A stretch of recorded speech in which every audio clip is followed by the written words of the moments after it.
Hello, everyone. I am back with another episode. This one's going to be a little bit different because there's going to be an ad that appears somewhere in the episode.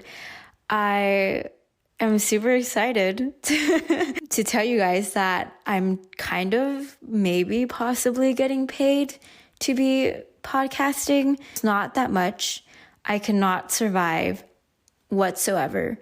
Like, no one can survive off of how much I'm going to get paid from this episode. But just a heads up, there is going to be an ad somewhere in this episode. I honestly have no idea what it's going to sound like and what it's going to be like. And maybe I hate it. And if I do, you'll never hear another ad in these episodes. Anyways, on to the high-low buffalo of this week. So for my high, I'm currently in LA, and in order to get here, I flew. And just a little side story or background, I am pretty claustrophobic. I really don't like the idea of being in a confined space. And even if I'm technically not really in a confined space, the idea that I can't leave or I'm kind of trapped in an area freaks me out. And so usually when I'm flying in a plane, I get those feelings and I'll have a panic attack. And it especially happens when I hit the 4-hour mark because I get really antsy. And it also happens when I sit anywhere besides a window seat. But this time, I was forced, because the flight was so full, to sit on an aisle seat. And honestly, I could have sat in either an aisle seat or a middle seat, but I would have genuinely died if I sat in a middle seat. So I took the next best thing, which was the aisle seat. I was like low-key, not even low-key, like high-key, like 1 second away from just asking the entire plane if I could take someone's window seat. But I decided to shut my mouth, and I sat in the aisle seat for the 4-hour flight. And I'm proud of myself for 2 things: that I survived that flight sitting in the aisle seat, and also for a 4-hour flight. I have no idea how I did it. I was really anxious about doing it before the flight took off, but I survived, obviously, and I'm proud of myself. So that's my high. For my low, okay, everyone and their mothers knows that I'm in love with bread and pastries. I love them so much. And the other day, I came across this bakery. Jesus Christ, I haven't recorded an episode in a week and a half, and I feel very incoherent. But anyways, at this bakery, they had the prettiest pastries. I was so excited, and I saw this chocolate croissant. It was huge. It was the size of my hand, and I was so excited to eat it. And I even posted a picture of it on my Instagram. But anyways, it was the worst croissant I have ever had in my life.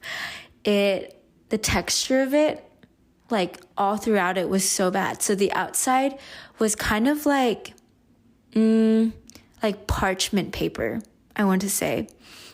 And the inside was really thick bread, which is fine. Thick bread is fine.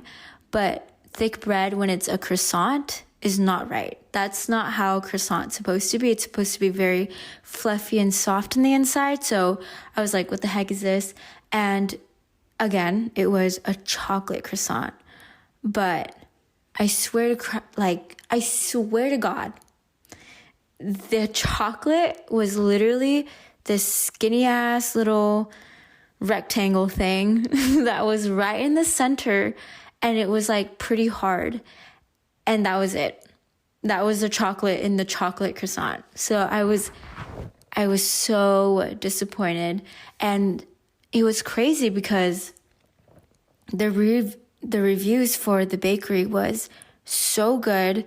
And there's a lot of people in the restaurant, and they're all eating pastries. And I was looking around and I was like, I can't be the only one that's not enjoying this, unless all the people here have some messed up taste buds.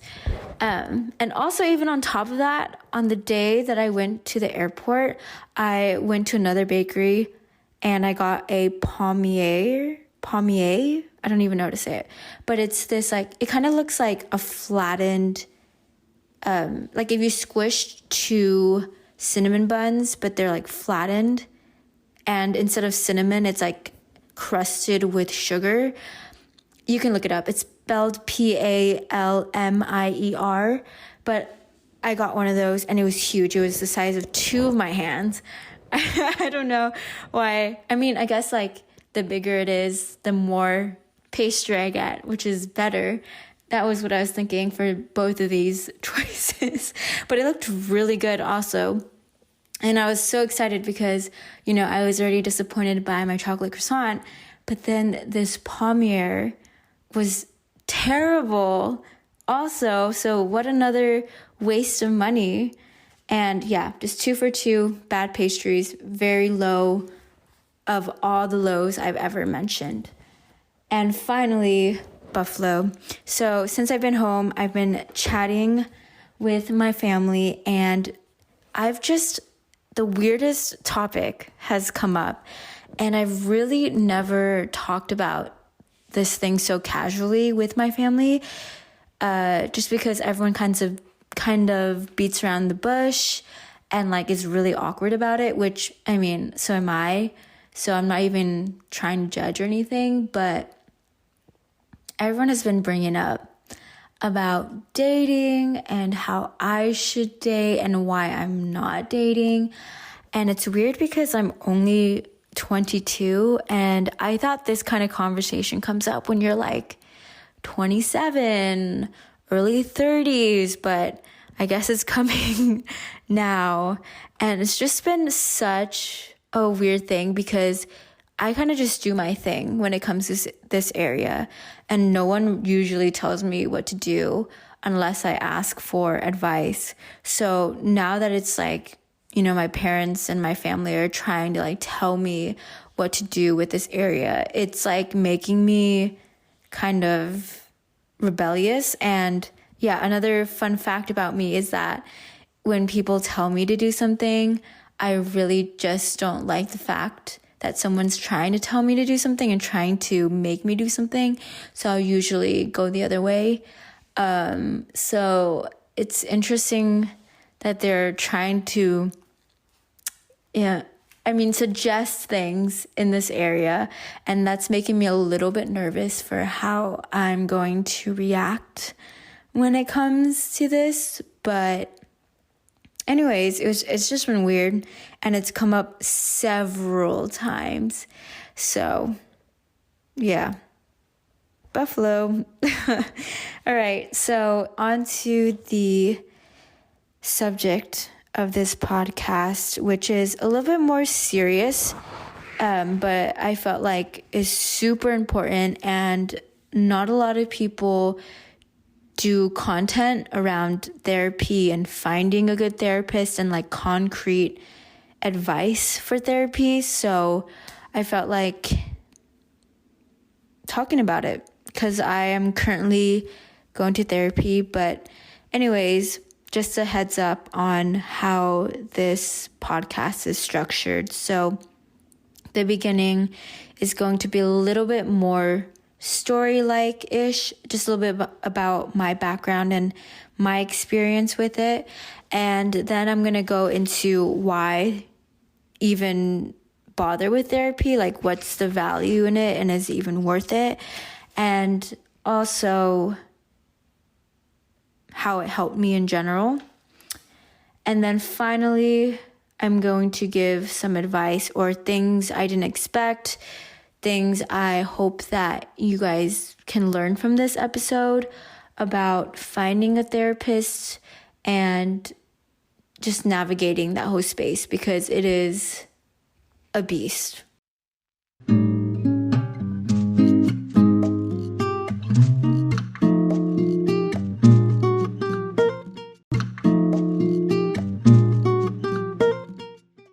So like I mentioned, I am currently going to therapy. I started going to therapy again 2 weeks ago. And the last time before that, I went to therapy. I had one session in January. Is that true? I think January of this year. And it was bad therapist. And then before that, I went to therapy my senior year of college, found an amazing therapist, loved her. But obviously that got cut short because I graduated.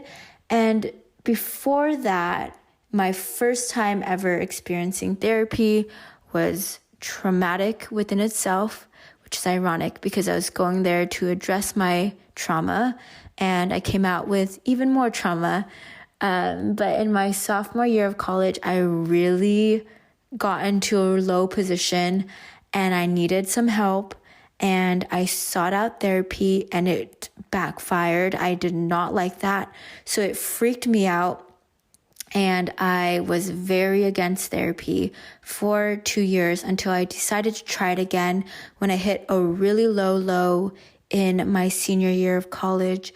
And that's where I found an amazing therapist, which I can confidently say is as good as the therapist I have now. It took me a few months to find since January and a little bit of trial and error, but I'm really happy with her. So obviously that's why I'm sticking with her and paying the big bucks and losing a crap ton of money for my wallet. But I will still confidently say that it is worth my money. And if it weren't, you know that I would be gone so quick because I don't waste money like that. But anyways, okay, so with that whole background, you can probably already kind of tell that finding a therapist isn't as easy as it may seem. Just to paint a picture of what it's like, it's basically like dating, but it's worse because you have to be vulnerable right away.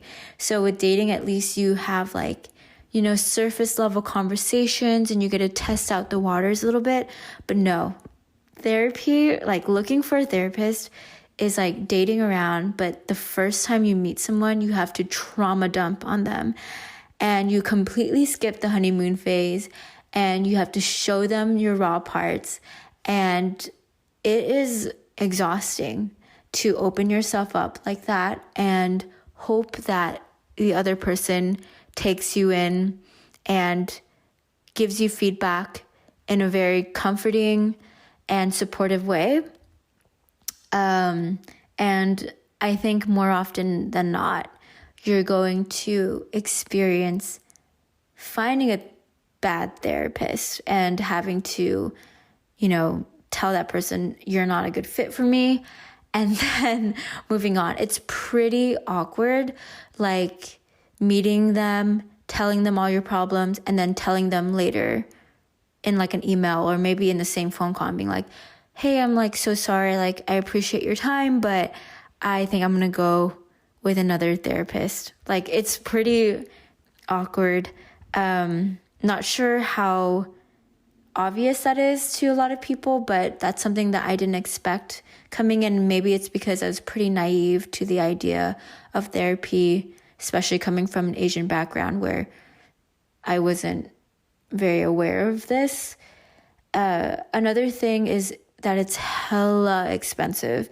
It is so expensive, but like I said, it's really worth it because the rate of return, the value that you can get from being emotionally stable and level-headed to be able to approach problems and just life in general with a strong foundation, that's huge. You can go so much farther. You can achieve way more when you're able to perceive things a certain way and process things a certain way.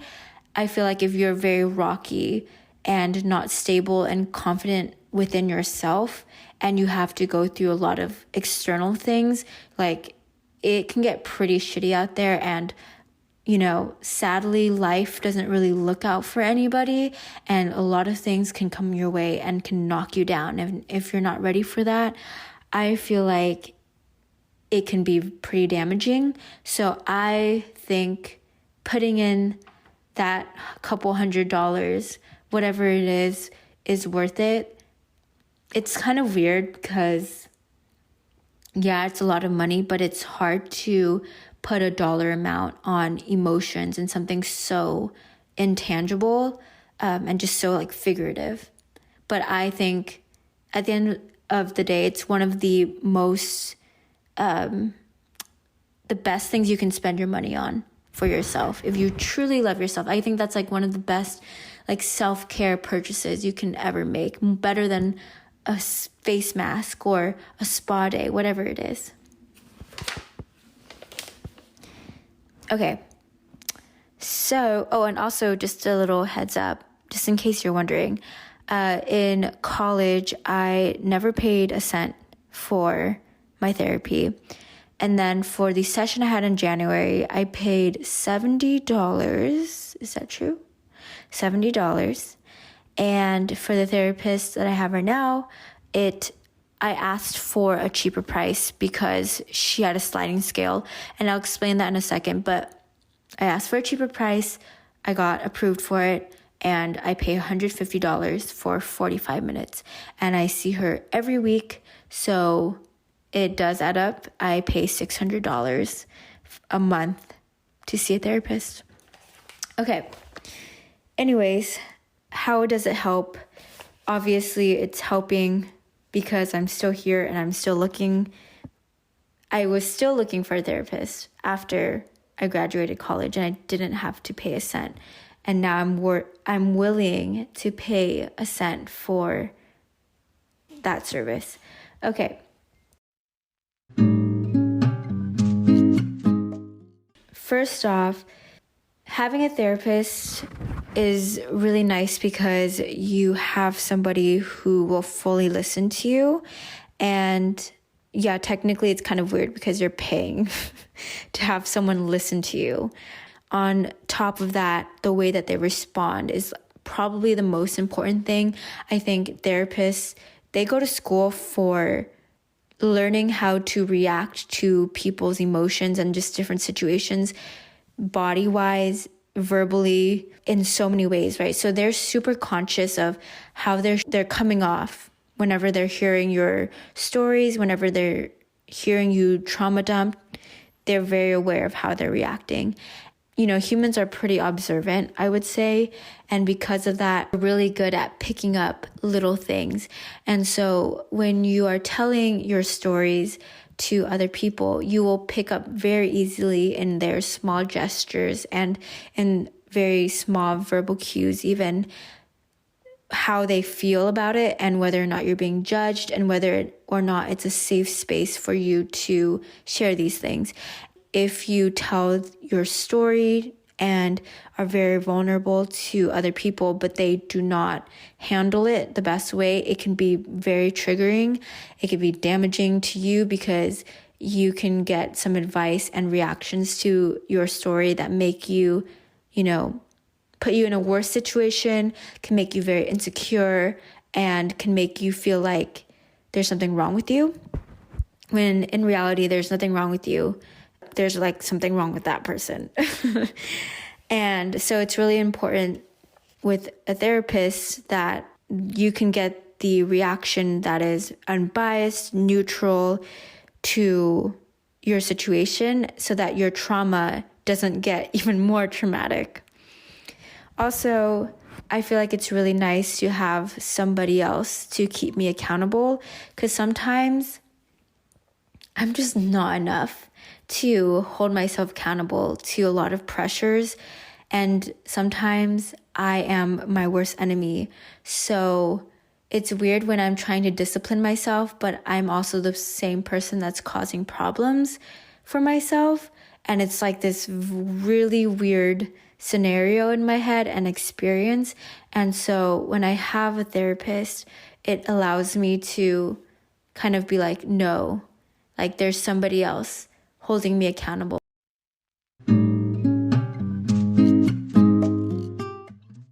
And also with the way that my therapists have been with me is they give me treatment plans, and not every therapist is like this. I will go into this in a little bit, but this might be surprising to some people, but not every single therapist will give you a treatment plan. Not every single therapist will recommend medicine for you. Some therapists don't even tell you what to do. With my therapy sessions and the therapists that I like to have a clear treatment plan. So having clear next steps on what to do so that I can figure my shit out is super important for me, because then I know exactly what I need to do next and exactly how I can quote unquote fix, quote unquote address whatever I'm going through. Sometimes when I'm trying to make decisions on how to address my problems and what's the best way forward, it's pretty difficult for me to personally do that when I'm in the middle of it. And it's like the same idea of when my friends are going through a lot of shit and they ask me for advice. I'm really good at giving level-headed advice, I would say. But on the other hand, when I'm in the middle of it, I can be going through the exact same thing that my friend is going through, but then all of a sudden I have no idea what to do. And I'm just completely lost, and I'm overwhelmed by the million things that are happening around me, and I just freeze. So that's another benefit of having a therapist. And finally, one of the biggest things about having a therapist is it helps you be vulnerable and open yourself up in certain areas that you might not be aware that you've been closed off in or that you haven't explored, because basically you don't know what you don't know. There's been areas where I've been like, oh yeah, like that didn't matter. Like that's not a significant part of my life. And then I'll talk to my therapist about it, and for some reason they heard or noticed something and they'll probe at it and they'll ask me more about this certain situation. I'll be like, but normally I would think it's nothing. And then because they kept probing at it, I'm like, oh shoot, like there's like a whole thing with this scenario that I didn't even expect. And doing that and being very vulnerable is just a really good practice for learning about yourself and better understanding who you are. And at the end of the day, that will help you be better at being with yourself and feeling grounded when you're alone without feeling very lonely or feeling like you need another person.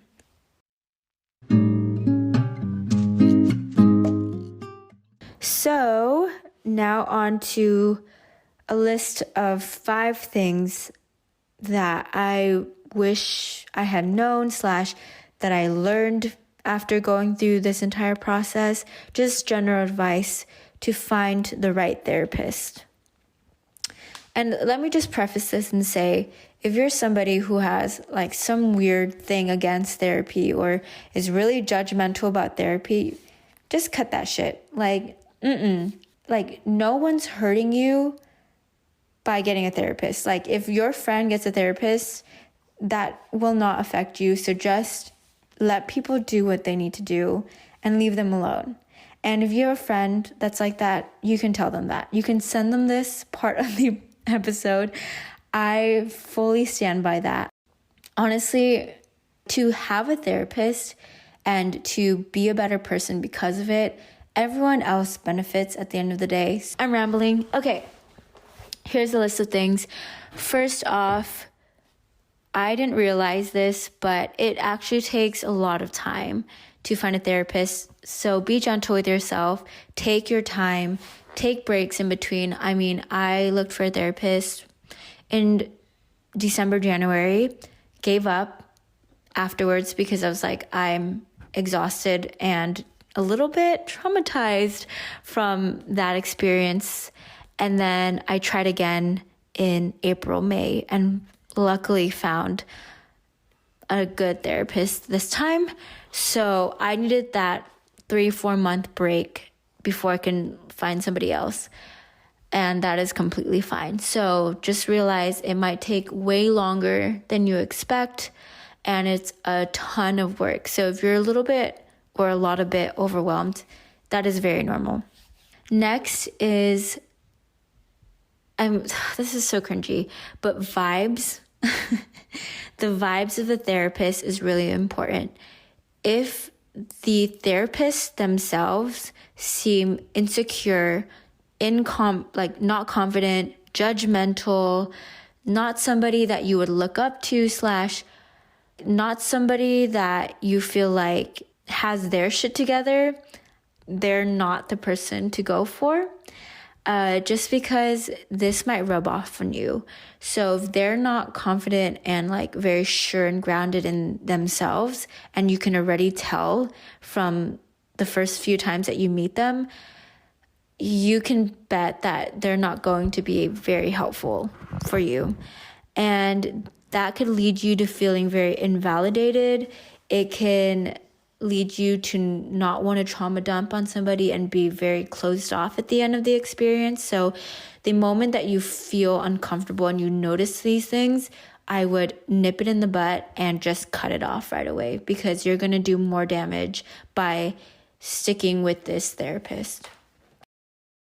The cost of therapy is a huge thing, like I've mentioned, but there are some things that you can do, some tips and tricks for finding cheap therapy. And no, this is not sponsored, but first is the sliding scale, which is something that I used in January.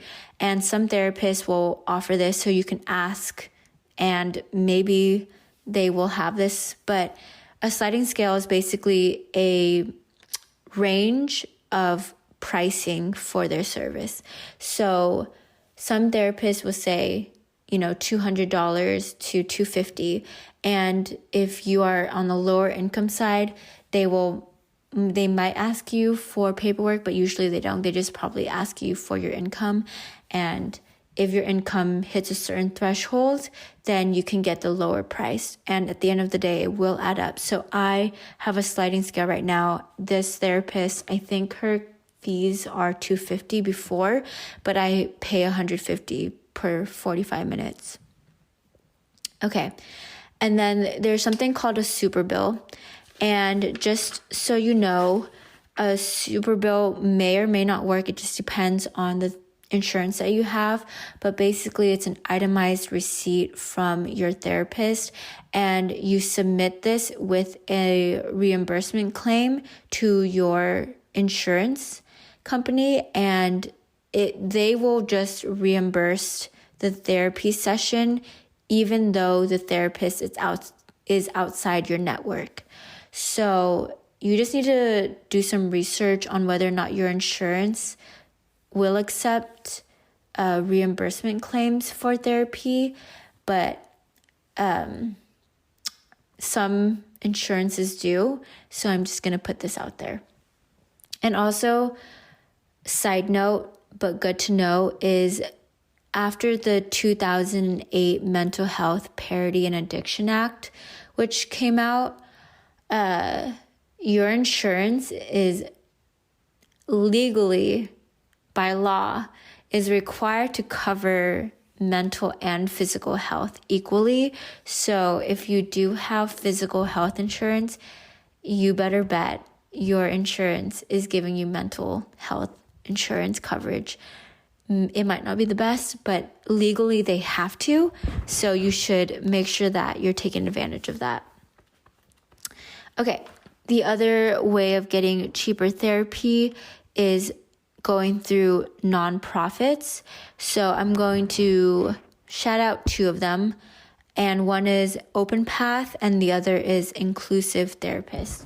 So there are these nonprofits that are focused on mental health, and their whole gist is that they provide cheaper therapy sessions. So Open Path provides therapy sessions at $40 to $70 an hour, which is huge, significantly cheaper than obviously what I'm paying right now. And the thing is, though, that the therapists there are, I think, in training, or they're not as established therapists, but that doesn't mean that they're bad therapists. I've had friends, I've had family members that use their services and they really like it. So highly recommend that nonprofit. And then the other is the Inclusive Therapists. And this one gives you a reduced fee. They also have a BIPOC therapy fund, which you can grab from if you're part of the BIPOC community for therapy. Okay. Finally, nope, not finally, 2 more things. Another red flag for a therapist is if they ever are really persistent or demanding on continuing treatment or anything related to therapy, medication, or their services. I highly recommend backing off, because no therapist should be forcing anything on you or making you feel uncomfortable about taking on a service. A therapist, a proper therapist, a good practicing therapist would not do that. They would back off. They would know people's limits and respect them. So if you ever feel like that is being threatened for you, you should definitely cut off this therapist. It's just not a good look.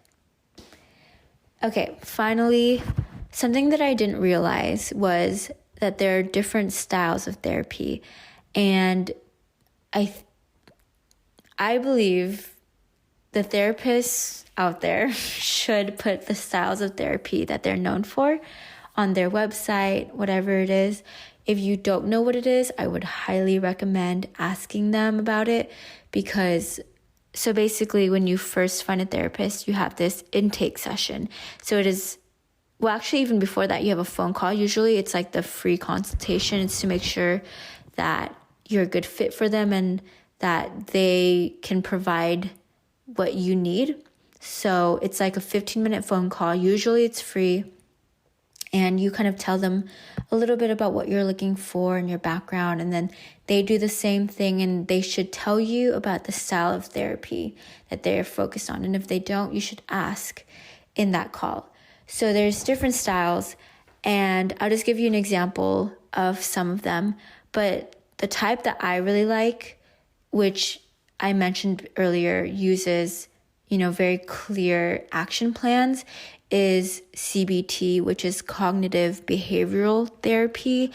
And their whole gist is problem solution. So when you're telling your stories and things like that, you identify the problem, and then from there you come up with solutions. And the whole belief around CBT is that the mental problems, the mental dysfunctions that you're facing is pretty much from irrational thinking or misperceptions. And because of that, you want to address that irrational thinking and the false perceptions. But then there's other types of therapy, like art therapy, where you're using creative expression, art. It says it in its name, but you use that type of activity to, open your trauma, to address the trauma, whatever it is. There's also EMDR, which is eye movement desensitization and reprocessing, which is where they have you move your eyes in a certain way while you process a traumatic memory. And you do this with several traumatic memories. There's body scans, there's other things like that. And ideally, you're supposed to undo your trauma with this technique. So every therapist has their own mixture of things and specialization in certain techniques. So you should definitely ask about those specializations so that you know whether or not they're a good fit for you. Okay, that's a lot of talking. I feel pooped out. Anyways, I hope at least one part of this episode was helpful. Hopefully this leads to at least one person finding a therapist, or maybe finding a cheaper therapist, whatever it is, or trying out therapy. Thanks for listening, and I'll see you guys next week. Don't forget to follow this podcast on Spotify.